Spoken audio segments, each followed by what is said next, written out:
What's up guys, my name is Lauren and welcome back to my channel. Today we are doing a life update, so let's catch up on what's been going on.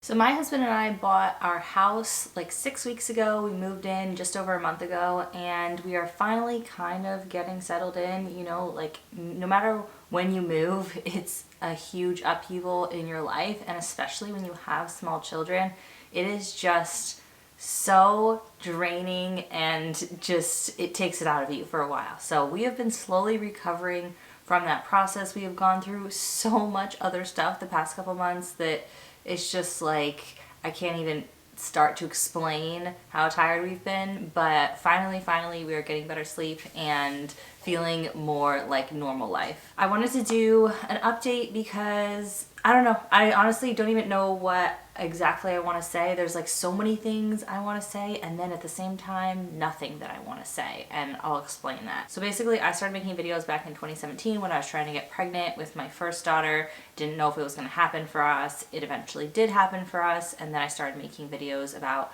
personal finance and our debt payoff, and then we got a huge portion of our debt paid off for the past like 3 years. This is year 4, we've been paying off debt. In between there, I left my career as an attorney. I had another baby. We moved twice to an apartment to be able to get a house, and then a house because we were in a condo before and we really wanted a house for our kids and our family.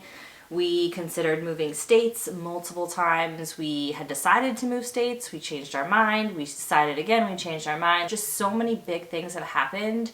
And that's just like things I can share with you. There's so many other things that have gone on behind the scenes that I'm just not gonna share on a public platform. At least at this point in my life. Maybe like way down the road I would feel comfortable. But anyway, it's been a lot the past few years. And as I've gone through all this, I've been going to therapy and I've changed and healed and grown a lot over the past, what has it been? 7 years that I've been doing, 8 years that I've been doing YouTube. Where does that leave us? I love making personal finance content. I love helping you guys through my budget coaching program and talking about budgeting and doing all that stuff. I love it so much. At the same time, as I've changed and as I've healed over the years, I find myself having less and less to say. And I saw a post on Instagram the other day that said, as you heal, you start to get quiet. And I relate to that so much because before, like when I was in the thick of it, struggling, I just needed somebody to talk to. When I was struggling with infertility, when I was drowning in debt, like I needed someone to talk to, and this channel has been my outlet to talk to the world and you guys. And it's been so wonderful and has gotten me through so much. And now that I'm starting to kind of like settle down and quiet down in my life and in my mind, I find myself not really knowing what to say and not knowing what to share. And when I first started like talking about personal finance on YouTube, I had so many ideas of things I wanted to talk about, and I'm struggling to be creative lately. Like it's just that the ideas aren't flowing, the energy isn't coming in the same way it was initially, especially right after I quit my job. I just like was so motivated and so excited to do this full time. Not full time, but you know what I mean, like as my main way of making money, because I watch my kids full time. That is my full-time job. And so I just like had so many ideas at that point, so much enthusiasm, and now it's been almost 3 years since I left my career. It'll be 3 years in June of this year, and it's not the same level of energy that I have. Plus also I have 2 kids now versus 1. Like a lot has changed in life. So all that to say, I really love what I do on here and I'm going to keep doing it, but I'm trying to find my voice and my place of where I go next from here. Because if I keep doing this, I do want to grow it and I do want to continue making more money from it because it is a business. It's time that I'm spending away from my family or time that I could be spending on myself. And so if I'm not continuing to grow and make more money, then it's not really worth my time anymore. Like I don't need it as the emotional support system that I needed it for in the same way back in 2017 because I'm a different person now and I've grown and healed so much during that time that what I need out of life is different than what I needed back then, which makes sense, right? So going forward, I am going to continue doing my normal thing on here. I'm gonna pretty much do the same thing I've been doing. This is not like an announcement of like, oh, I'm changing anything big or not gonna be on here anymore or anything like that. But I'm trying to figure out where I go next. Like, I feel like this is a pivot point for us where I've been going one direction with YouTube for a while, and then I switched and I went another direction, and now I'm like, where do I go from here? I do have a lot of ideas. It's just that I want to be really excited about those ideas, because it does take a lot of energy to create content, regardless of like what you may think about content creators. It's so flooded now, there's so many of them, but it takes a certain type of energy to create content, especially like sit down content for YouTube. And if you're going to sit down and put 5 hours into a video, between thinking of the idea, filming, editing, thumbnail, description, all of that, like if you're going to put, it's not always 5 hours, but even 3 hours, if you're going to put 3 hours into a video, like you want to be excited about the content you're making. So anyway, I don't even know like why I'm sharing all this. I just felt like it was something I needed to say. So yeah. On a more personal note, like, we are loving our house. We have had a lot of stuff we've had to do that we did not expect. We kind of like had some money set aside for maintenance and repairs that we knew we might have to use but hoped not. We've had to put over $20,000 into our house already, and it's been 6 weeks. And granted, some of these things were things that like could have waited a little bit, but we just wanted to go ahead and do because we had the money set aside. But now that pile of money is dwindling down, and so we're going to slow down on these projects. Some of the big things we've done is we had to replace the furnace. That was like a non-negotiable. It went out 3 times in the first week we were here, and we were told it was unsafe, and so we went ahead and did that. That was $7,900. We replaced the carpet upstairs and in the basement because it was covered in dog pee, and we knew the upstairs we were going to do, but we didn't know the state of the downstairs carpet, the basement carpet, and we decided to just go ahead and do that. And what else have we done? We had a situation where we had to get a wildlife expert out here because there was evidence of a bat in our attic and a squirrel, and we actually found out about it because we heard the squirrel in the attic, and we were like, there's something alive in the attic right now. And so we had to have 2 separate people come out and deal with that. We've had some electrical maintenance things that we've had to do because our internet kept going out, and we can't have that just because it's inconvenient. And also my husband works from home and does like webinars and Zoom all the time, so we can't have it like being spotty. Anyway, there's been a lot of things, which we knew that going into buying a house, and also buying a house that was built in the early 90s. Like, we knew there was going to be maintenance. It's not a brand new house. Even a brand new house, there's going to be things. But it's been a little bit more than expected, and that always happens. It's always more. It always costs more. It always takes longer. Like, this is just how it goes with a lot of things in life, especially when it comes to houses. So we are finally kind of getting settled in, getting all the safety things under control, getting it into like a sanitary and livable condition. There's like one more project left to do.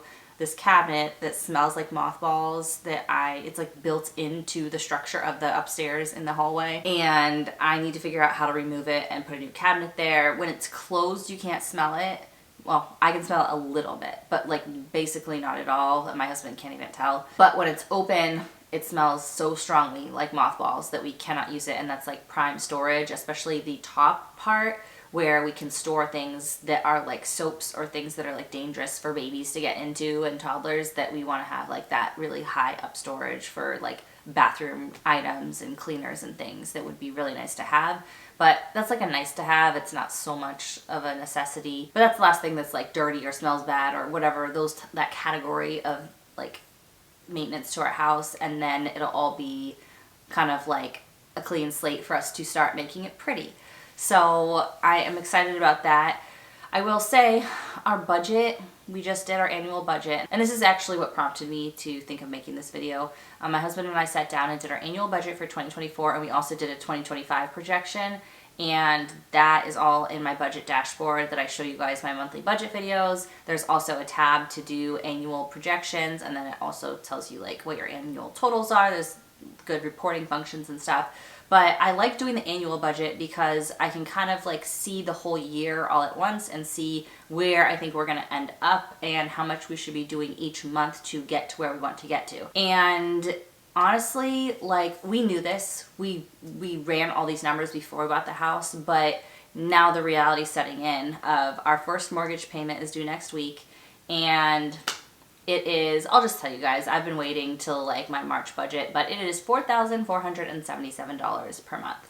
Now, that does include our property taxes and that does include insurance that's escrowed in the amount, so our actual mortgage is not that high, it's in the 3,000s, but it's a huge number, and that doesn't include utilities, that doesn't include what else has to do with the house? I don't know. That doesn't include utilities. Like, our total housing cost is over $5,000 a month, which, depending on the month, is close to 50% of our take-home pay, which is too high. It's way too high. Like, that should be, all of our bills are 50% of our take-home pay.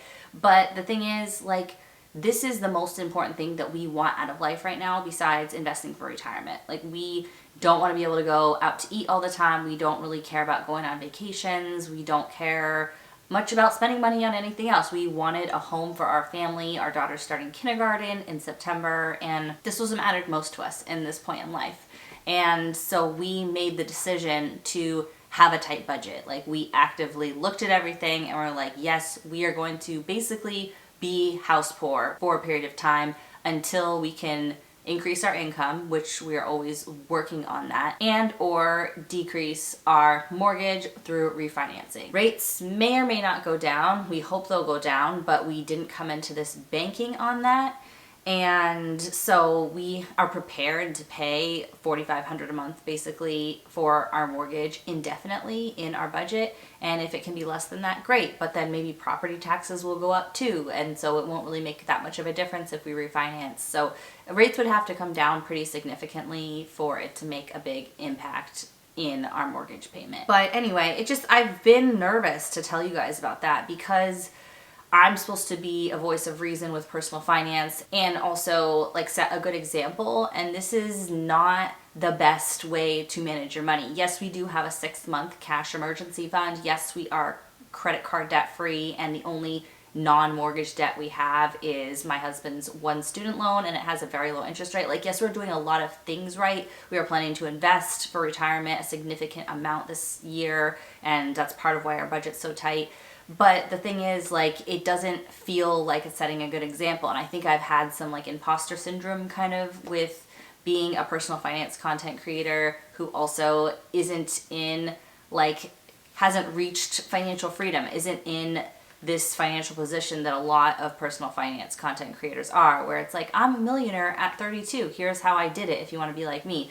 Like, I'm going to be 37 and we're behind on saving for retirement. Our housing costs are too high. Like, we thought we'd be making more money than we are on a number of fronts. And like, I don't know. I've just felt like I'm going to get hate about the mortgage payment, and then should I stop sharing my budget altogether? And then I think, no, why would I stop making content because of what a few commenters would say? I bet you most people will be like, thanks for showing this realistic budget. Thanks for showing what it really costs right now to buy a house. It's really hard out there. We're all going through it. Like, I'm not immune to all the things that everyone's dealing with financially just because we've made a lot of good financial decisions and I make personal finance content. So I'm trying to like be compassionate with myself about that and not think that no one's gonna wanna follow me or listen to what I have to say just because our mortgage payment is too large of a percentage of our income than where we would like it to be. But those thoughts do creep in and kind of have made me nervous to share. And for those reasons and other reasons, I also have decided to kind of pull back a little bit on what I am sharing. And I knew I would do this at some point. I just didn't know when I would feel ready to or feel like I wanted to. But I've decided I'm not going to share our net worth anymore. I am going to share our retirement, I think, like how much we've saved for retirement, and give updates on that. But I'm not going to share our net worth overall anymore. I'm not going to share like what we bought our house for, our interest rate, our like any more than just what you can see on our budget. I'm just not going to share those things because I just feel like I do want to have a little bit more privacy as our kids get older and we're like in our long-term home, and I just don't feel like I need to share every detail to still be helpful in people understanding like how to budget and be better with money. So with all that said, I asked you guys here on YouTube and on Instagram what questions you had for me to include in this life update. So let's take a look at the questions. Why did you ultimately decide to stay in Mass? Is this the long-term plan? Is this your forever house? Those are great questions. I think what happened basically is, like I said, we've been back and forth a lot. This has been something I've discussed a lot with my therapist over the years. And it got to the point where I felt like, okay, my daughter is starting kindergarten at this point now. It's like 6 months. At that point, it was a little bit longer. But I was like, it's less than a year before she starts kindergarten. I don't know which school she's going to be going to. I don't know where we're going to be living. I don't know any of that, and that is really bothering me. And what I feel like I need to be able to sleep well at night is just to make a decision. And I don't know what the right one is, but I just need to make one. And so my husband and I sat down and we were like, okay, if we need to make a decision, let's make the decision. And we made the decision based on a number of factors to stay here in Massachusetts. Some of which are, we like it here. We have family here. We have friends here. Our kids are used to living here. They have their activities, and my daughter has her preschool, which she loves, and it has great public schools. Like, there are a lot of reasons why we like it. And so we're like, we're already here.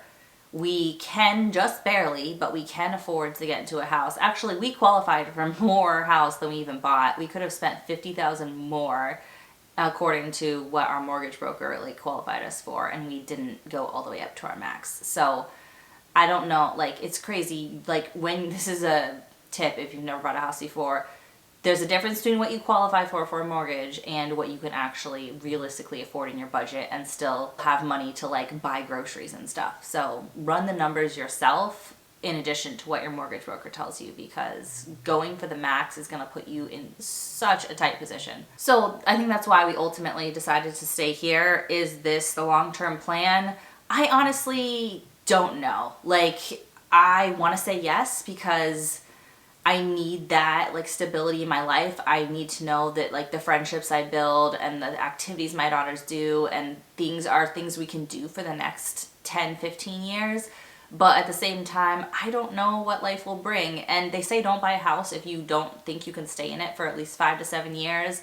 And I do think we could be happy here for 5 to 7 years or 20 years. But I just don't know. Like, I'm so indecisive right now at this point in life that I just needed to make a decision. And I feel very happy with our decision. I have no regrets. And like, if we get stuck in this house because the housing market drops in 5 years and we're underwater, like, I think we could be very happy here. We don't need to move. But one thing I was working on with my therapist is she was like, you can't predict that far into the future. Like, you don't know how you're going to feel 5 years from now. Just as much as 5 years ago, you didn't know how you'd feel today. And what I know today compared to 5 years ago, like I said, I'm a totally different person. So I can't even begin to imagine what will happen 5 years from now. I think certain periods of life we change a lot, and certain periods of life we maybe don't change as much. And I'm hoping this next 5 years I change less than I did the last 5 because I'm getting to a better place. But to answer the question, is this your forever house? Maybe. It could be. If we do stay here forever, we would want to do an addition to add a little more space, and it is set up to do that. There's a lot of houses in our area that were this floor plan and then did an addition to add extra room. Like, so that's a common move out here, and there's houses in our neighborhood that have done that, so we know that's kind of an option if we wanted to have more space. But for the next like at least 5 years, the way it is perfect, and we don't need to do anything to it besides like make it pretty and paint and stuff. Are you officially done having more children? How do the girls like the house? So last I shared with you guys, I had said we are totally done having kids. No more, like, don't even ask. And no hate to this person because they probably didn't remember that or know that, and I don't expect them to. I guess I'll put it this way. My body and my mind and my soul and my like bank account are all completely done having children, and so grateful to be through that phase, but my heart like can't let go, and that's been really hard and something I've been going through the past few years. So yeah, I'll just leave it at that. How do the girls like the house? The girls love the house. They are sharing a room. I have a 4.5-year-old and a 1.5-year-old, and when we put the two girls together, they slept so much better than they slept by themselves, and we were very worried about that and thought maybe like we would get woken up at night more and it would be worse, and it has been so amazing. They love being together. The only problem is sometimes one of them wakes up a little extra early and then wakes the other one up. Instead of them just like kind of going back to sleep, they wake each other up and then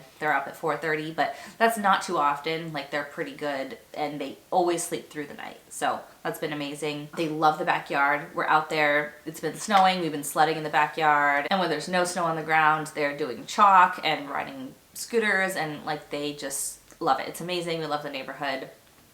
They're very happy. How do the girls cope with moving to an apartment and then moving again to a new house? This is something I was very worried about, but I knew that we were ready to move on from our condo. We couldn't be there anymore. It just was time, and I knew that we couldn't buy a house at the same time because there were just no houses on the market that we loved, that we'd want to, you know, invest a huge amount of money into and commit to. And so we decided to move to an apartment interim before we knew what we were going to do next, whether we were going to move states or stay or whatever.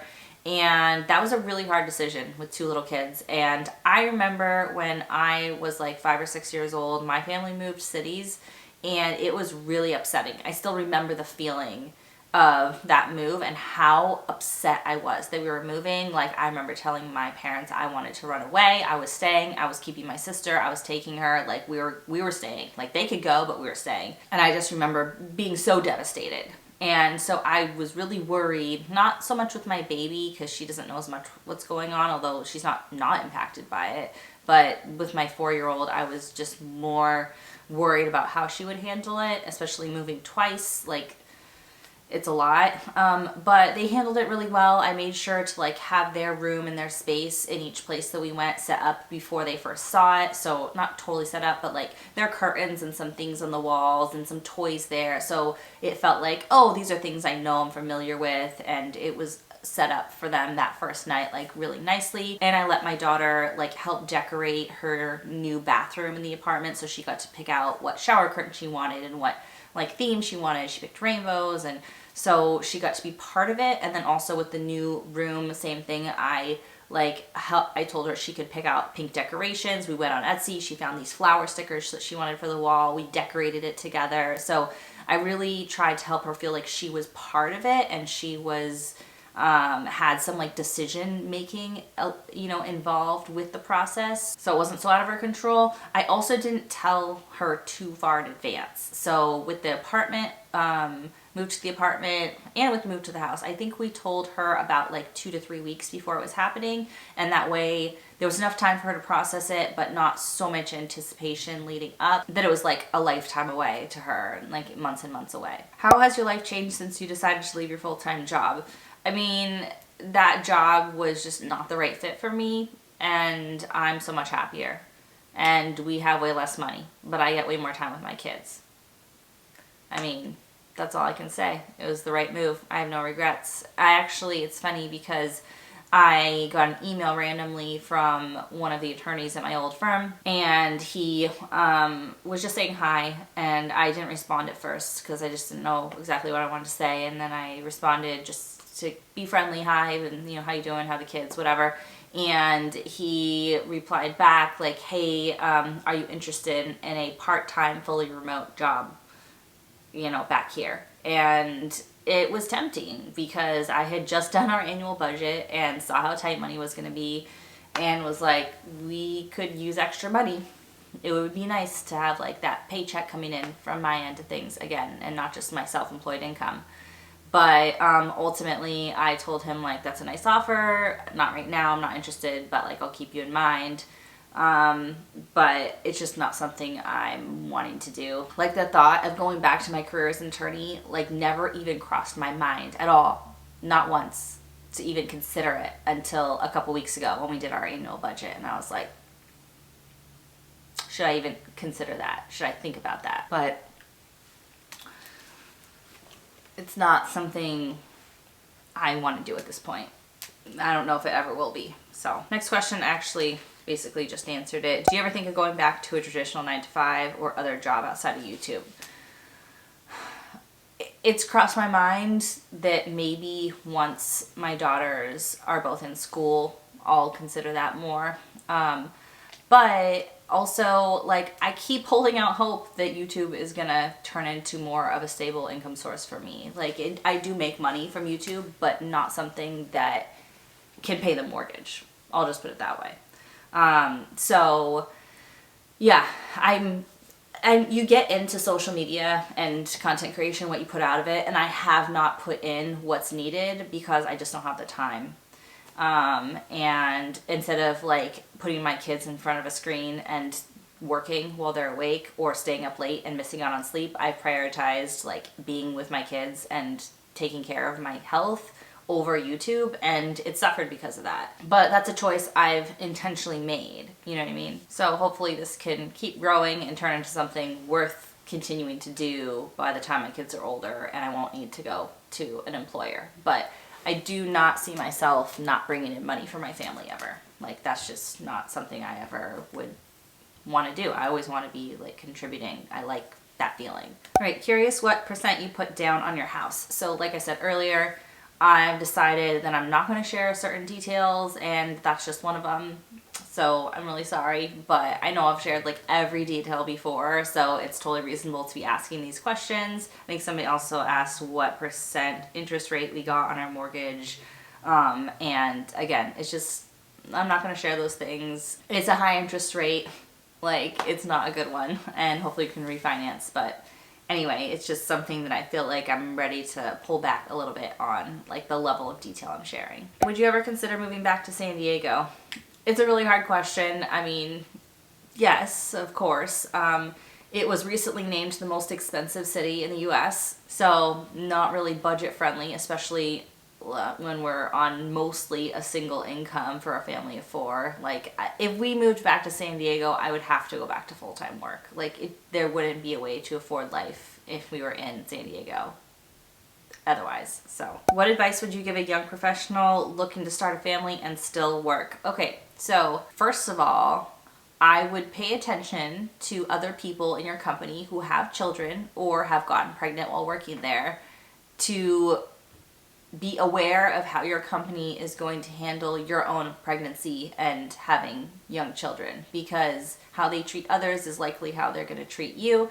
And hopefully that's a positive experience, but in a lot of cases it's not. So just like try to prepare and educate yourself on what is going to happen for you in the workplace. Second, I would read up on your state's laws regarding leave, and also the federal laws regarding medical leave. For example, there's a law, I think it's federal, don't quote me on it, but that if you have been in your job for at least a year and you take medical leave, like for maternity leave, they cannot fire you or let you go from your position because of that leave. But if it's less than a year, you don't have that same protection. So there's things like that if you're thinking of switching jobs, but you want to get pregnant this year, you might want to consider. Especially when there's like layoffs and things going on anyway in this type of like economic environment, depending on what industry you're in. There's certain protections you may have if you've been in an employer for a long time that you would lose if you switch jobs. So I'm not giving legal advice, I'm not an employment attorney, I never did that type of law, but just from my own experience, like as a pregnant woman in the workplace, I looked up a lot of this stuff. So educate yourself. Also, the other thing I would suggest is during pregnancy, I would have no apologies for anything you need to do to take care of your health. I was pushing myself towards the end of my pregnancy. I was like 7.5 months pregnant, and I was feeling terrible. I had gestational diabetes. I was not feeling well at all. Like, I was almost passing out sitting up in my chair at work. And my boss kept giving me more work, and I wasn't speaking up. And my doctor finally pulled me out of work and was like, you are done. Your body cannot take any more. You need to be resting for the next month until this baby comes. And I felt really guilty about that. And looking back, I should have been like, woohoo, month off. Like, it wasn't even paid. Weren't even going to pay me for it, you know? Like, it wasn't any, like, skin off their back, or what's the phrase? But I felt so guilty, and like I had failed, you know, because I couldn't work up until my water broke. And that's just ridiculous. So just do what you need to do to prioritize your health and your baby, because your employer doesn't ultimately care about you. They'll lay you off in a second and hire somebody to replace you, like if they wanted to. Like, your employer has no loyalty to you, so don't worry about your loyalty to them. Like, just do what you need to do. Get your job done to the best of your ability, and otherwise, like, follow what your doctor says, take care of yourself, prioritize your health and the health of that baby, because that's the thing that matters the most. All right, what ultimately led you to decide to buy a house? I mean, I think I basically went through this, but one thing I've shared in other videos that I didn't share in this one is that the apartment living was not great. Like, we had a lot of issues. I don't know, I felt like I shouldn't share, but maybe it doesn't really matter. There was a lot of issues with, like, there was a lot of dog owners that were leaving dog poop everywhere. That was annoying. There was a lot of odors coming from other units that were unpleasant, and so obviously you don't want that in your home, but like, that happens when you're sharing walls. We had certain noisy neighbors that were, again, annoying, but you could live with. But then also there was like some criminal activity going on at the complex. Like, it was not as safe as we initially thought it was going to be. And so we just wanted to get out of there. And we knew we wanted to get back to a house. And so we were like, let's just make a decision, buy a house. We know we like this town. We're going to stay here. And then we did. Could you do a grocery haul / meal ideas? We only do organic, but it's expensive. Girl, it is expensive to do organic. I pay $9 every week for my organic pasture-raised eggs, and it's important to me. It's important to me to buy organic, and it's important to me to buy pasture-raised because I want the chickens to have a better quality of life, and so I pay the $9 instead of $4 or whatever I could get a dozen eggs for. For meals, I'm just not that great a cook. Also, my husband's a vegetarian, so we kind of rotate through a lot of the same things because I don't have a lot of options when cooking dinner. So, like, I just feel like I'm not an expert on meals and saving that much money when it comes to groceries. I think we're really good about meal planning. Like, if I have any grocery tips, it would be meal plan. Like, absolutely every single ingredient that you buy at the grocery store should be for a purpose, especially when it comes to like dinner ingredients. Like, I used to go to the grocery store before I meal planned. I'd be like, oh, let me get some broccoli and some asparagus and some pasta and some, you know, cheese, and like, I had no specific meal in mind. No, I never do that anymore. We have a little bit of back stock, but like, I plan each meal. Like, okay, we're having buffalo cauliflower tacos. So I'm gonna roast some cauliflower, peppers and onions, put some Frank's hot sauce on there, do some cheese, some sour cream, some tortillas, and make some Mexican rice on the side with avocado. And so I'll get all those specific ingredients, and I'll know that that meal will last us 2 nights. And so I make that and I plan for those ingredients, and then I don't buy extra boxes of rice or extra anything, because I feel like that stuff tends to just sit at the back of your pantry and go bad, or you just spend more than you need and then you forget it's in there, so then you rebuy it the next week, and it's just, anyway, so meal plan. I also do grocery pickup, so I know how much I'm spending before I do my groceries for the week. I order online. They charge me $3 or $4, I think it's $4 now, to do the grocery shopping for me. Saves me a ton of time. I just call when I'm there and they bring it out to your car. And it's just so convenient because you already know what you're spending. When you're doing your meal plan, you can then just put it right in your grocery cart, and it's just super easy. And it also helps not impulse shop while you're in the store, because you're like walking by something and you're like, oh, these are new, let me try this, that looks good, and that adds to your bill. So those are things I would suggest. My meals I make are really simple. One we do a lot is like a tofu tikka masala. So I get jarred tikka masala sauce and then a thing of tofu, and I just stir fry it, pan fry it, and then add the sauce in, make some basmati rice, and we get garlic naan, and that's our dinner. So stuff like that is what we do. It's not like anything fancy or complicated. So yeah, maybe one day I'll put together a list of all the vegetarian dinners that I make regularly. But yeah, organic's expensive, but honestly, I taste the difference. After buying organic for years, if I ever am not able to get the organic version, I honestly taste the difference. Like, you can tell the difference. Not every single thing. Eggs, going back to the eggs, like, you can see the difference in the organic pasture-raised eggs. Like, the yolks are yellow, or orange rather, instead of just like a light yellow, they're like a dark orange. Like, you can just see it. But those are my tips to save money when grocery shopping, because no matter if you get organic or not, it's very expensive. All right, and this is the last question I'm going to answer because we've already gone on way too long. I don't even know how long this video is going to be. What income level do you think you would need to feel like you'd have no financial worries? That's a really interesting question, because there's a few ways I could look at it. On the one hand, I think we're there in a way. Like, I don't have the financial worries that I used to, in the sense that, like, I don't have credit card debt. We have a 6-month cash emergency fund. We have our house. We are investing for retirement. Like, we have a plan to get our debt paid off. We have a plan to furnish our house and get a swing set for my kids for the backyard, and, you know, pay for maintenance over the years when, like, that's in our budget, in our sinking funds. Like, we have a plan for everything. It's just a matter of carrying it out. It's more like the boring, like, consistent part of our personal finance journey now than like the buildings on fire, like we need to get a hose to put it all out because we are like just burning money with our interest that we're having to pay. But at the same time, we're not doing everything we'd like to be doing. We'd like to have a budget to go out to eat. We'd like to have a budget for vacation. We'd like to have more money to put towards home decor. I'd like to have more money to put towards my kids' birthdays and do something like a little more extravagant for them. So if you add in all the things we'd like to be doing, plus the amount of investing we'd like to be doing, like the percent of our income we'd like to be investing, our income would probably need to be like double what it is now. If our income was double what it is now, with today's expenses and dollars and everything, we would definitely be in like a place where I'd have zero complaints with money.